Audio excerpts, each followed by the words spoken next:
use this equation, although it's very logical. R is I minus pi, right? If I set interest rate 2%, inflation 1%, I earn 1. To us, that's very logical. But this equation actually stems from a behavior. Okay, so we have to track backwards now, just a little bit, and look at page 4, this flow diagram. Okay, so once in a while, examiners will ask you to derive the equation.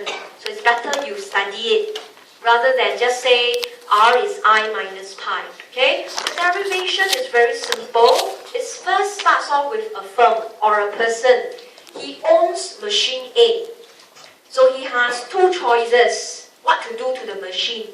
Choice 1 is to sell it away today, which he will fetch a price PT. Alright, so that's what we understand. Puts the money in the bank and earn interest rate I. Because he walks to the bank saying, oh, interest rate now is 2%. So we know 1 year later, for example, this is his returns. By now you should know how to read. Okay, the principal amount plus the interest payment. So this is the gains that he will get if he sells the machine away today. But, okay, he is actually given a second option, which you could see. Right, instead of selling it away, keep the machine. Right, put the machine into use. So it could be like a photocopy machine, put it in the library. Alright, and let people actually pay money to use. So 1 year later, the price of the machine became PT plus 1.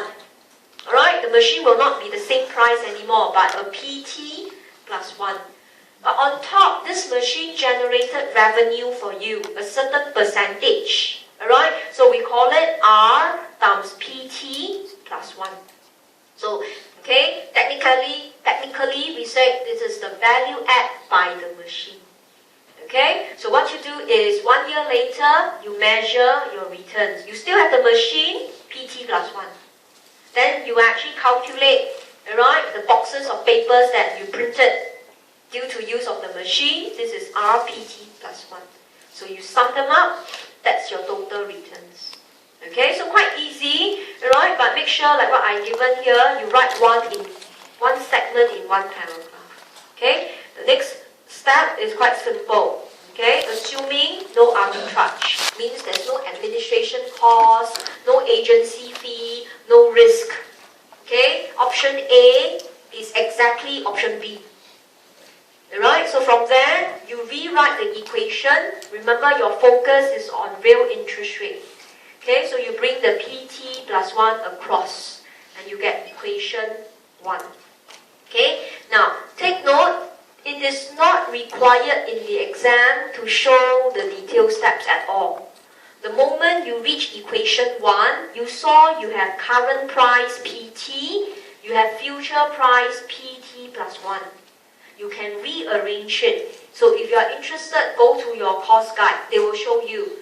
But they are not required in our syllabus, right? But by actually multiplying the variables, you can change PT and PT plus 1 into inflation rate. You are measuring change in price. Okay? Not only you express in inflation rate, but you also take log. Alright? So we don't teach all this and they are not required. So if your maths is strong, you can check your course guide. If not, it's perfectly fine. Just write down this sentence. Then you could see, right on the left side, you were left with your RT. On the right side, you were left with IT. Then this term here became inflation rate. Okay? And that is the Fisher's equation.